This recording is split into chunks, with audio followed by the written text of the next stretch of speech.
अच्छा, अब हम कुछ और स्पेशल केसेस डिस्कस करेंगे। अब स्पेशल केस क्या होगा, अब हम समझेंगे कि हमारे पास दो वेक्टर्स हैं और उनका मैग्नीट्यूड जो है वो इक्वल है, यानी the magnitude of vector A is equal to magnitude of vector B, यानी दो वेक्टर का मैग्नीट्यूड इक्वल है। मैं इसको ऐसे लिख सकता हूं, मैग्नीट्यूड को ऐसे लिखते हैं, ठीक है। अब हम यहाँ पे एक फार्मूला ड्राइव करेंगे। तो रिजल्टेंट का फार्मूला वर्ड फेमस है, आप जानते हैं कि रिजल्टेंट का फार्मूला है A square plus B square plus 2ab cos theta. इसमें तो कोई दिक्कत नहीं है क्योंकि हमने थोड़ी देर पहले पढ़ा है।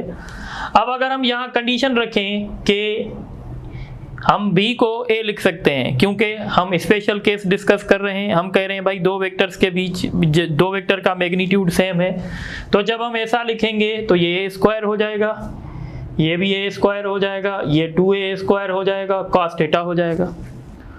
अब a स्क्वायर मिलके 2a स्क्वायर हो जाएगा, 2a स्क्वायर हो जाएगा, cos थीटा हो जाएगा।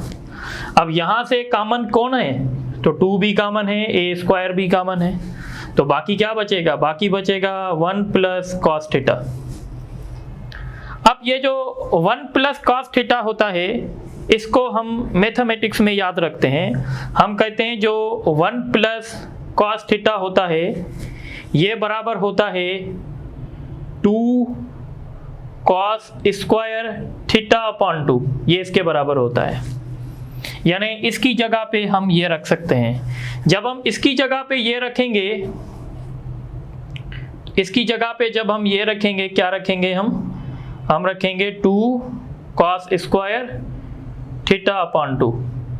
तो 2 से मल्टीप्लाई करेगा कितना हो जाएगा, 2 से मल्टीप्लाई करेगा तो 4 हो जाएगा, तो ये हो जाएगा 4, और a का स्क्वायर का जो अंडर रूट होगा वो a हो जाएगा, और cos स्क्वायर का अंडर रूट cos होगा, और एंगल थीटा बाय 2 रहेगी।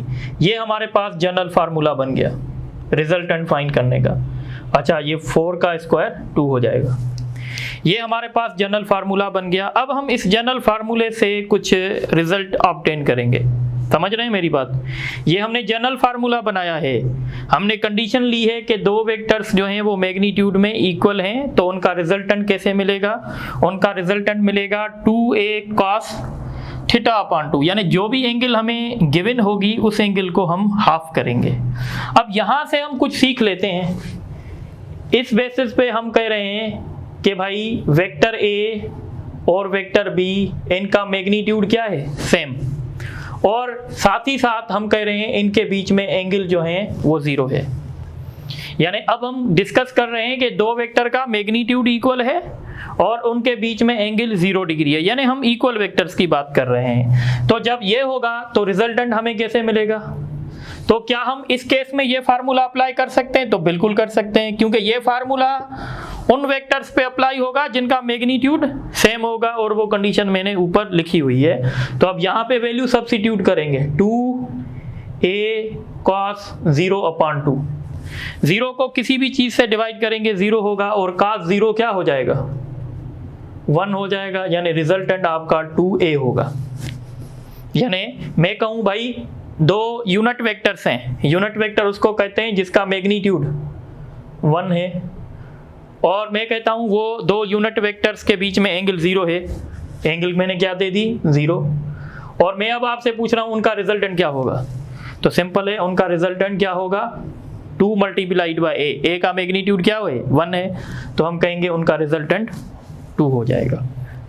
अगर मैं कहता हूं नहीं भाई एक वेक्टर है जिसका मैग्नीट्यूड 10 है, दूसरा वेक्टर है उसका मैग्नीट्यूड भी 10 है, और इनके बीच में एंगल जो है 0 डिग्री है, इनका रिजल्टेंट क्या होगा, तो 2 मल्टीप्लाइड बाय 10, यानी 2 मल्टीप्लाइड बाय 10 मीन्स 20 हो जाएगा। तो ये केस है। केस नंबर बी कि भाई दोनों वेक्टर का मैग्नीट्यूड सेम और इनके बीच में एंगल सपोज कर लेते हैं 60 डिग्री, इनके बीच में एंगल 60 डिग्री है, तो रिजल्टेंट क्या होगा? तो रिजल्टेंट हम फाइंड करेंगे R is equal to 2a cos theta, theta की जगह पे क्या रखूंगा 30 डिवाइडेड बाय 2। तो 60 को जब डिवाइड करूंगा 2 से तो क्या बनेगा 30, और cos 30 का वैल्यू क्या है? cos 30 का वैल्यू √3/2 है, तो 2 से कैंसिल हो जाएगा, तो रिजल्टेंट बराबर होगा √3 टाइम्स ऑफ a या √3 टाइम्स ऑफ b। मतलब कहने का ये है कि अगर दो वेक्टर्स का मैग्नीट्यूड इक्वल है, उनके बीच में एंगल 60 डिग्री है, तो फिर जो रिजल्टेंट होगा वो √3 times of magnitude of any vector होगा। सपोज करें अगर मैं कह रहा हूं कि भाई a का मैग्नीट्यूड 10 है, b का मैग्नीट्यूड भी 10 है, इनके बीच में एंगल 60 है, इनका रिजल्टेंट बताओ कितना होगा? तो रिजल्टेंट होगा √3 मल्टीप्लाइड बाय 10, यानी आप कह सकते हैं कि भाई 10 √3 होगा, ये इनका रिजल्टेंट होगा। या अगर मैं ऐसे कहूं भाई दो मेरे पास यूनिट वेक्टर्स हैं, यानी दोनों का मैग्नीट्यूड क्या है 1, और मैं कहता हूं इनके बीच में एंगल 60 डिग्री है, बताओ इनका रिजल्टेंट क्या होगा? तो रिजल्टेंट होगा √3 multiplied by magnitude of any vector, और यूनिट वेक्टर का मैग्नीट्यूड 1 होता है तो उनका रिजल्टेंट इस केस में √3 हो जाएगा। तो ये दूसरी पॉइंट है। पॉइंट तो बहुत सारी हैं, चलें अब एक और केस डिस्कस करते हैं।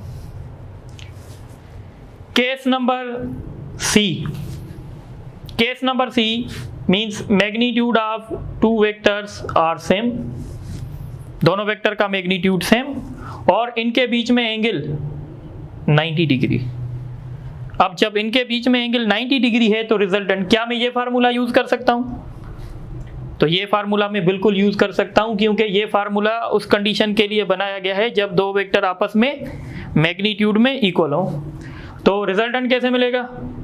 2a, ठीक है, cos थीटा की जगह 90 डिवाइडेड बाय 2, तो 90 को 2 से डिवाइड करेंगे, क्या रिजल्ट आएगा? तो 45, और cos 45 का वैल्यू क्या होता है? cos 45 का वैल्यू होता है 1/√2। अब थोड़ा सा ये उसूल सीख लें, a को डिवाइड करेंगे ना √a के साथ, तो कैसे डिवाइड होगा ये?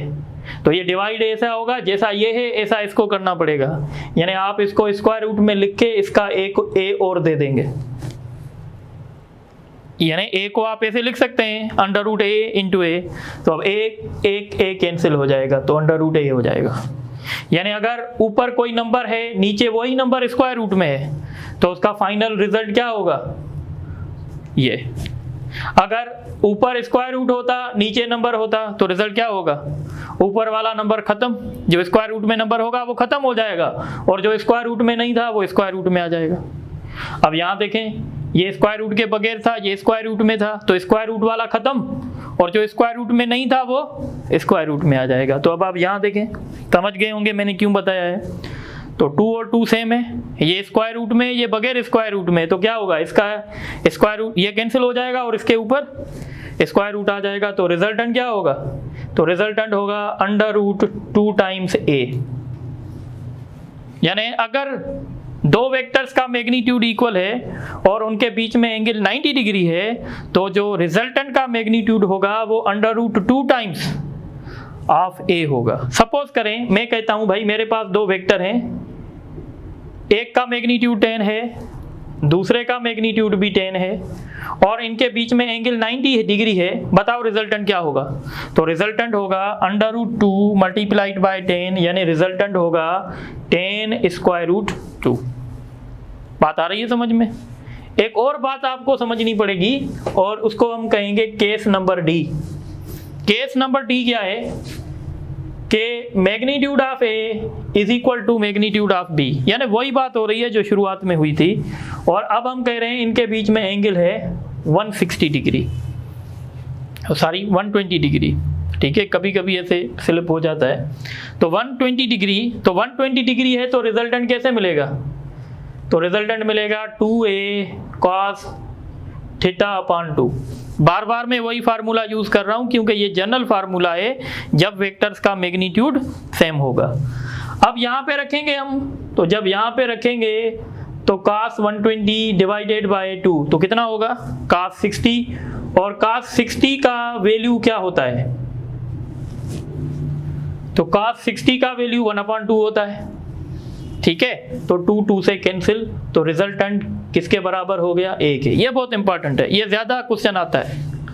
आपको कहते हैं दो वेक्टर्स हैं जिनका मैग्नीट्यूड इक्वल है और उनका रिजल्टेंट भी उन जैसा है, बताओ उनके बीच में एंगल क्या है? मेरी बात समझ रहे हो? मैं ये कहना चाहता हूं कि भाई वेक्टर ए का मैग्नीट्यूड भी 10 है, वेक्टर बी का मैग्नीट्यूड भी 10 है और इनका रिजल्टेंट भी 10 है, यानी ए भी 10 बी भी 10 और इनका रिजल्टेंट भी 10। तो बताओ इनके बीच में एंगल क्या है? तो अभी हमने क्या देखा है, इनके बीच में एंगल क्या होगी? 120 डिग्री होगी। यानी जब दो इक्वल मैग्नीट्यूड वेक्टर्स के बीच में एंगल 120 डिग्री होगी तो उनका रिजल्टेंट क्या कहलाएगा? तो उनका रिजल्टेंट जो है वो ए कहलाएगा। अब अगर आप चाहें तो हम ये सारी चीज़ें यहाँ पे इस टेबल में समराइज भी कर सकते हैं, ठीक है। टेबल में हम ये सारी चीज़ें समराइज कर सकते हैं, समराइज करके और हम ऊपर लिखेंगे, ऊपर हमारी कंडीशन होगी कि magnitude of A is equal to magnitude of B, और अब हम यहाँ पे लिखेंगे थीटा, यहाँ पे लिखेंगे रिजल्टेंट, ठीक है। और यहाँ पे लिखेंगे, टेबल अच्छी बना रहे हैं तो यहाँ पे लिखेंगे सीरियल नंबर, सीरियल नंबर 1, और सीरियल नंबर 1 में हम कह रहे हैं कि भाई हमारा थीटा कितना है? 0 डिग्री। शुरुआत 0 डिग्री से मैंने की थी, कहाँ गया? हो रहा, ठीक है। और हम कहेंगे इस केस में रिजल्टेंट क्या होगा? 2 है, सही है। और case number 2 when angle is 60 degree, तो मैंने कहा था जब एंगल होगी हमारी 60 डिग्री तो उस केस में रिजल्टेंट जो होगा वो कितना होगा? तो रिजल्टेंट होगा √3 टाइम्स a, जैसे हमने प्रूफ किया है। और इसी तरीके से तीसरा केस है कि जब इनके बीच में एंगल होगी 90 डिग्री तो रिजल्टेंट होगा √2a, और जब इनके बीच में एंगल होगी 120 डिग्री तो रिजल्टेंट होगा a।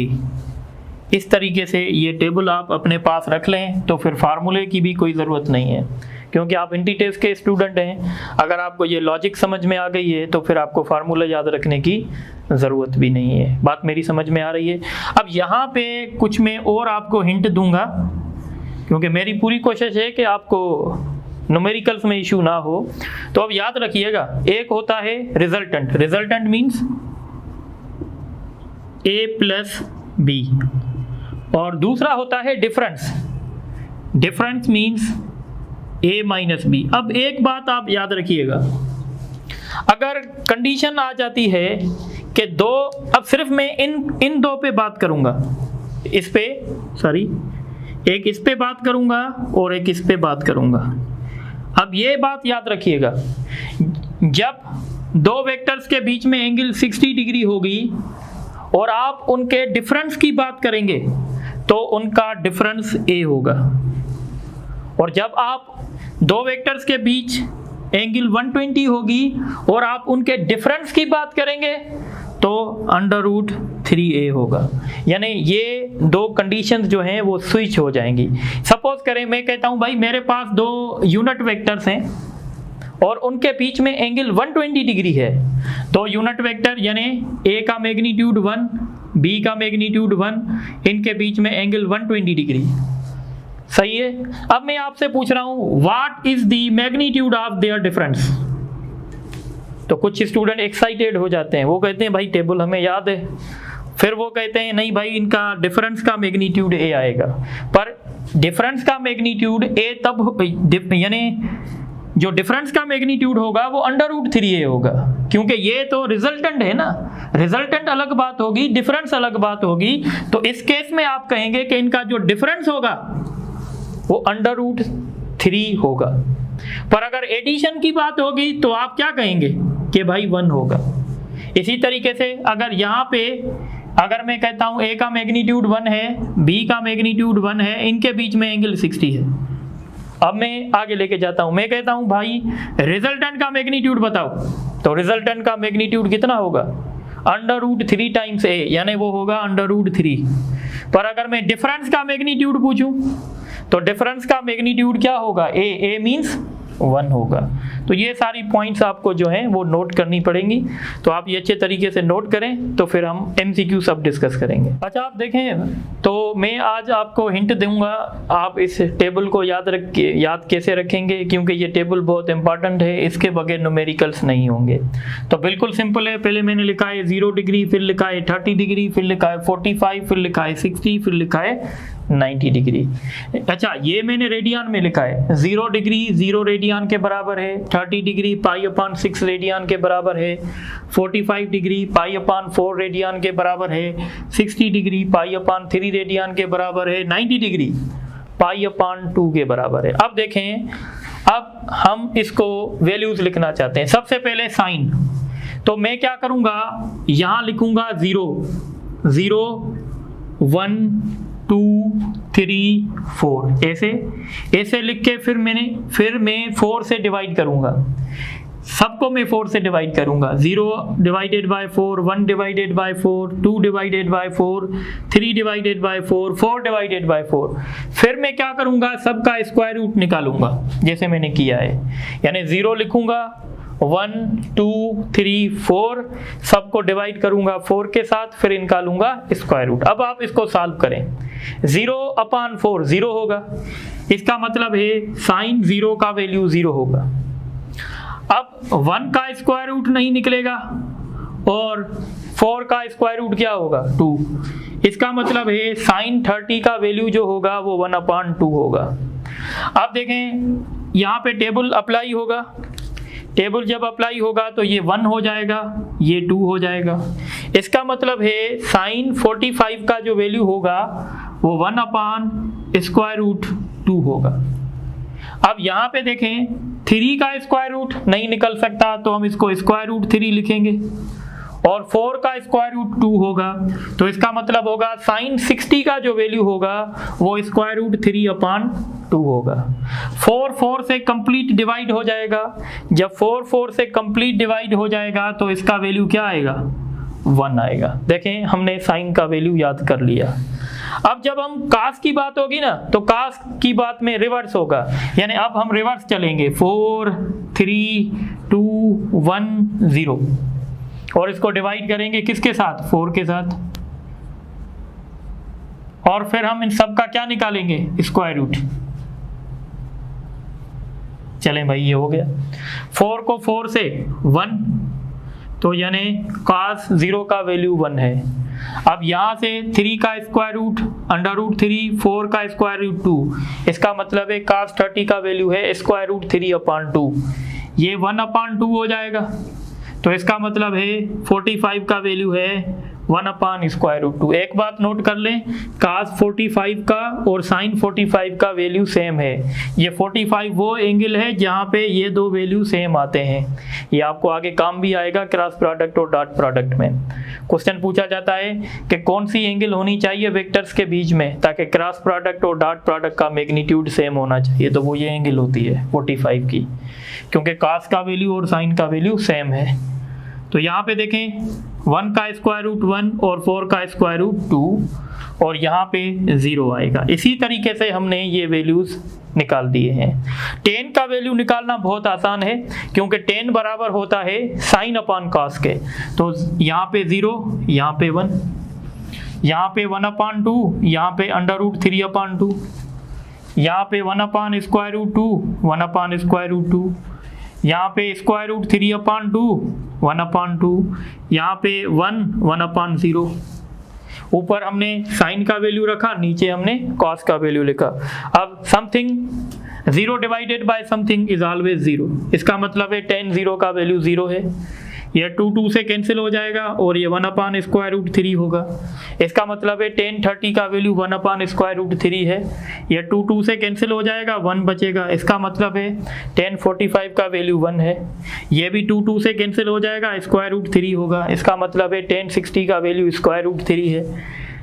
1 divided by 0, something divided by 0 undefined, इसका मतलब है साइन tan 90 का वैल्यू जो है वो इन्फिनिटी है या अनडिफाइंडेड है। तो ये टेबल बताना बहुत इंपॉर्टेंट थी।